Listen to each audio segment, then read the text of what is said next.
Crimson Sin back with a comic book review. I haven't done a comic book review in like forever. I can't even remember. I think it might have been Red Sonja. But yeah, back to some comic books. Indie stuff is where I think we're going to find the most interesting stories, the most honest stories. You can tell in an indie comic that it's the creator's vision. They're not being influenced by outside forces. DC, Marvel will have certain parameters you have to work within. I just want people to tell the stories they want to tell. Good, bad, indifferent, however they want to tell it, that's their business. I want someone's true vision. I don't want someone's muddled, censored, rearranged vision. I want the actual artist or the writer or whoever, whatever they're making, I want it to be what they wanted to make. So Indies is where it's at. My first review in a long time is going to be Something Man from Fresher Luke. You might have seen him over on social media. Also, I've done a few live streams with him where we just talk about, industry stuff and things like that. He has his perspective from being an actual storyboard artist and a comic book artist and all that. And I'm just the outside perspective of someone who just watches and critiques. So it's kind of fun to have that back and forth. And that relationship has nothing to do with this comic book. My review. I bought this. It's over on Gumtree. I forget what that website's called, but there will be a link in description below to it. It's only $2. I mean, it's when it comes to comics, $2 is like a bargain. So you look at Marvel and DC comics you try grabbing off the rack, you're out $5.99. So $2, for an original story with original characters, and you're actually gonna be surprised and you're gonna learn things and feel like, oh, cool, I want to see what this world's about. $2 is a very reasonable price. It's a bargain of the century for a comic book at $2. So part 2 is out, but I'm going to just review part 1 because I think this first issue lays a lot of groundwork for what the story wants to tell and just the world that it inhabits. But let's jump right in. With any comic book review, I'm always trying to figure out what's the best way for me to show this off without showing everything off, because I do want you to go buy it. Right up front, I do recommend this first issue just so you can kind of see what this world's about. I don't know where the story is going, and I like that. I like not being able to predict exactly what's going to happen or who these characters are and their motivation. So it's really cool. So again, Something Man, I like this cover. I do like this design. It's giving me Char from Gundam vibes. I love it. It looks super cool. That S. This is the S that every person my age drew on their binders. I want to say when I had to make my book covers out of grocery bags, the paper ones, and this was like something everyone drew. What does it mean? Who knows? It means something, right? Like no one knows the origin of this thing, but super cool. I like it. We jump in. We see some type of action scene. She's like, this person's here. She's standing there. She doesn't know what's going on. And then we kind of get it was like a flashback. She's having a memory. She's being debriefed. And right from the beginning, there's something wrong with this world. In the background, there's like these big stuffed animals and like a unicorn, and they're sexual. They're like almost like sex toys. I'll probably have it blurred out just because it is what it is. But this is supposed to be like a safe room where you can be comfortable. Like when you get a mission breakdown, it should be, clinical, but there's like this weird, why is this weird sexual component? So there's something strange about this world. So she's talking to her superiors, they want to know exactly what happened with this mission. And, she's kind of like explaining herself a little bit, but you can tell that she isn't very confident. She's not very happy about what happened. So assuming some things went bad. And this lady, that's another thing where it's going to be tough to know the genders of these people. And this is a world where it's they, thems.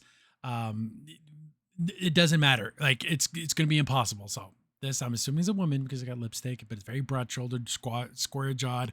I'm assuming, and they're asking all this like, oh, you've been in such an experience. Tell me about what happened, like trying to be super nice. But then the other interviewer there is like, my God, can't we just skip all this and just cut to the chase and just tell us what happened? Lady snaps at him. Oh, you're breaking protocols. It's a safe space. You're not even supposed to be here, because I'm assuming he's a man. And so it's like, oh, even though she had this fake, veneer of like being understanding, look how mean and nasty she actually is underneath. And we kind of see this world. This is a dystopian future.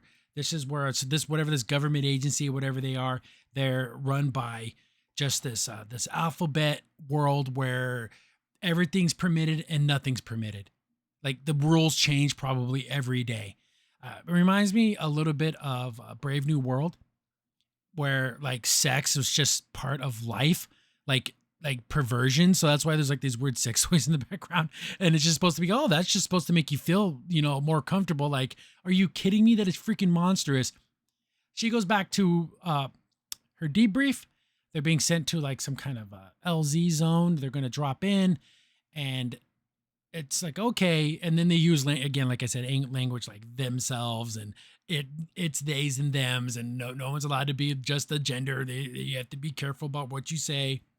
But it looks like she has a team, and one of these guys is like dressed like a clown or something. But I guess in this world, anyone can dress, and it doesn't matter. Like whatever makes you happy. Again, not very confident. She seems to be a team leader of some kind, but like, why isn't she a little bit more like, team leader mode? They get dropped off, and then bam, that helicopter gets just blown up. Like, I guess like a force of energy, maybe wind, something completely destroys this helicopter. So that team captain person died. They got to capture this high value asset. And they even told them like, hey, if you can't capture this thing and you guys aren't out of there, they're just going to drop a nuke on them, or it, or they, or them, or whatever this thing is. It could be an item. It could be a person, who knows? So like, okay, this is very, very serious. So helicopter went down. They're going to go, I guess, continue the mission. They continue the debrief. And they're like, okay, let's go over who all your teammates. And she's like, don't you already know that? Like, oh, we're going to just make sure that all of our, paperwork's in order and everything. So we get to learn about her team. They all have powers. They can all like do something different, We got this woman. Look at this gorgeous woman. Invulnerability, very strong, very tough. Someone can like put someone to sleep, and they have all different kinds of powers. Kind of like an X-Men team, like mutants. So they're making their way towards this asset, and it's high energy outputs. Okay, we got to go put this thing down. There's all this different terminology. There's mandatory gender reassignment, oppression points score. Like if you're more oppressed, you're more important on the team. This sounds crazy, but this kinda is what happens in workplaces, especially in entertainment. If you're more oppressed, that means you're better, which is ridiculous.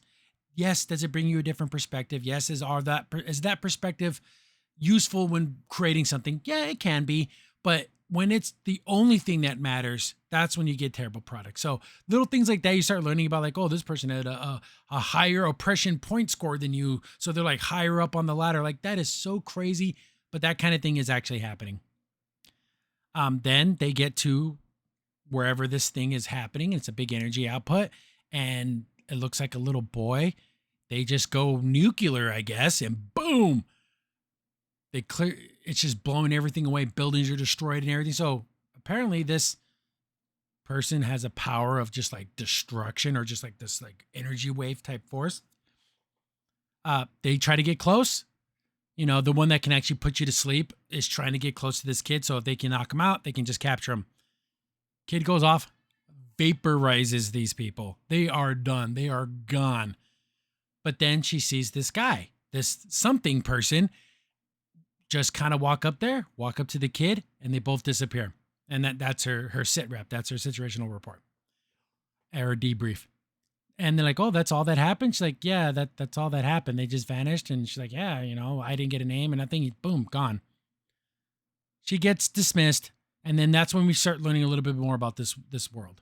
The world got America got took over by the kind of like this very progressive worldview. There's a statue here that I have to blur out because there's nudity and stuff on it. But it's when what's between your legs is more important than anything else. The color of your skin is more important. The things that happened to your ancestors are more important. Silly, stupid things like that. But this is a world where those things are more important than actual talent and actual competencies. So this is a hell. If you ask me, this would be an absolute hell. She starts talking about like her life and where she's going, and people get, thought crimes, things like that. And then she's feeling bad about being put because this is like the second time this has happened where everyone has died. and she's the only one who lived. And so obviously she's failing, but she never gets fired. She never gets demoted. She never gets trained because she has a high oppression score because she's black, she's a minority, she this and that. So those things outweigh everything else. Nightmare. Oh my God, a nightmare. And she feels like crap because she knows that's the only reason why she's getting anything. She gets put into this leadership role that she doesn't really feel ready for. I'm sure maybe with proper training and proper time she could get there, but she's just put there just because of her oppression. Oh my God, this is a wet dream fantasy world for people. This is my full blown nightmare world. She's going back to her apartment. One of her, they don't even have names. She's named like 43 because everyone just has numbers because numbers are nicer than names. Then one of her neighbors just giving her the business and basically calling her out, saying, you only got the position you are because your skin color and you're just more oppressed. And that's the only reason why you can get anything. She's right. And it's funny because 43 here doesn't disagree. But what can she say? She's stuck in this world. What is she going to do? Speak up and get fired and thrown like in probably some type of rehabilitation camp or get her brain melted or whatever. So she just continues to live her life and it's not good for her. And she's super depressed. But we go to find out that little story that she just told wasn't the complete truth. She left some details out and she doesn't know why she lied. She's thinking to herself, like, why didn't I just say everything? But she just felt something on the inside that she shouldn't say something. So what she feels real bad about is that one guy put up a shield, the bigger guy, and they're like, what do we do? You know, your team leader, tell us what we need to do. So she had a little bit of time to actually be a leader. The shield breaks, and that's when they started getting destroyed and started getting killed and stuff. Could she have done anything? I don't know. I don't think she could have actually. What order could she have given to stop the situation? Everything happened so quickly.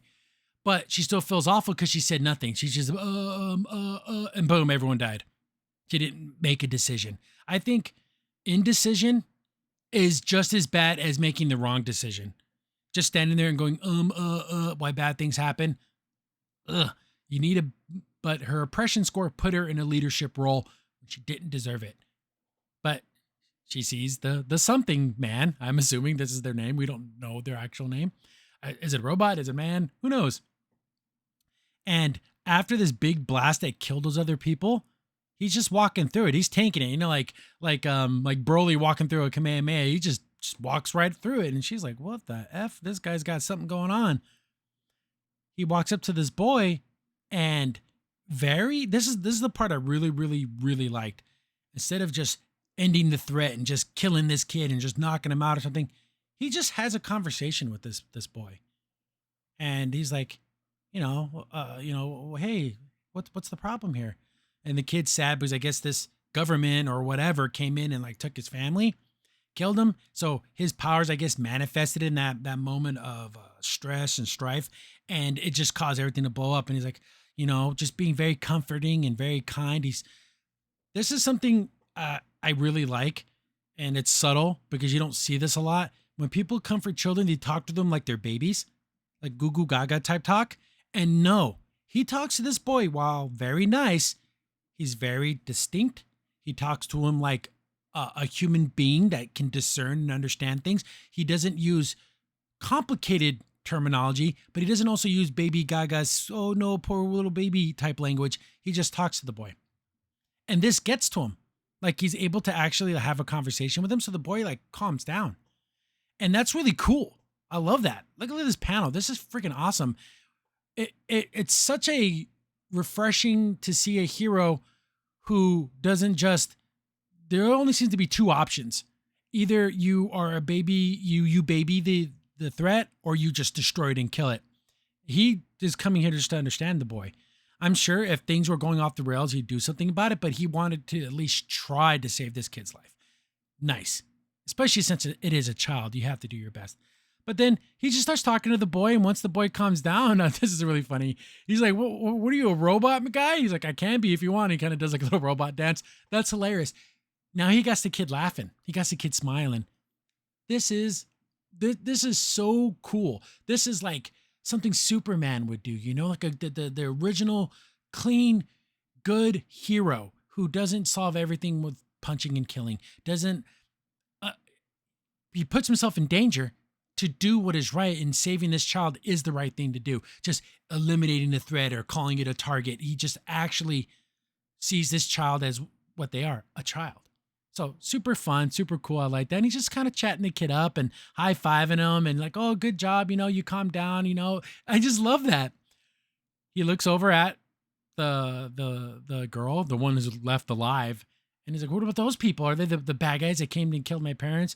And he's like, no, she's not one of the bad guys. She just doesn't know it yet. And then they teleport and go away. So she left all that out of her report. So this something person, this red dude is like told her, hey, you know, you're something more than whatever this world is. Whatever this world told you you were, you're more than that. How does he know that? I don't know. She's back in her bed, and then she has that little something symbol in her hand. Bam, end of the first issue. Okay, I'm intrigued. I want to know, how far reaching is this government? Is it just the Americas? Are there rival factions? Are other countries pushing back? Or is this like a global hellhole where no matter where you go, it's like this? I do like our 43 character. I hope she gets a real name.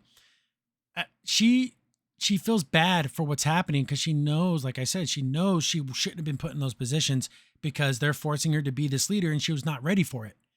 And they just keep putting her there because of all the factors that don't matter in being a leader. Your skin color doesn't matter to being a leader. Your great grandparents were slaves. Doesn't matter when it comes to being a leader. You're gay, lesbian, whatever. That doesn't matter when it comes to being a leader. Being able to know, staying calm, and there's so many other factors that matter so much more than what matters to most people today. But she has this thing, and hopefully she seeks this guy out, you know, tries to find him, breaks away from this government, becomes one of the good guys, and goes on missions like how he just did, saving people. I'm hoping there's some type of safe space somewhere, like a real safe space, you know, maybe Canada, Australia, maybe something that's removed from the world. And there it's like, oh, this is a place where people can just live their lives without having to be coded into all these different, you know, flags and everything. But yeah, definitely check this out. It's $2. Come on, guys, $2. You can't even get anything at McDonald's for $2. What, a soda? But yeah, just skip McDonald's for one day and get this. If you're looking for comics that looks like there's going to be just a regular hero who does the right thing because it's the right thing to do, great art. I love the character designs; they're fun. And again, there is a little bit of that adult content. There's nothing explicit, but you know, there's like that safe room, another way that they have like kind of like this, like a sexual perversion is just part of life, but nothing like rated X happens or anything. But yeah, super cool. I like it. I want to see where this world goes. I want to see if there, you know, I'm assuming there's resistance groups and people that push back against this. But yeah, definitely issue 2 just came out. I'll review that one, probably be out next week. But definitely go check out Fresher Luke. He's over on his social medias. He does have a Patreon too. So I'll leave links to all that stuff, you know, check them out. They're super chill, dude. Fun stuff. Crimson's in here. Thanks for watching the video. Remember, liking, subscribing, sharing, and commenting on the video really helps out a lot. It gets the video spread around more people get to see the videos, and we get to make more videos for you guys. So thank you, and we appreciate every single one of you guys.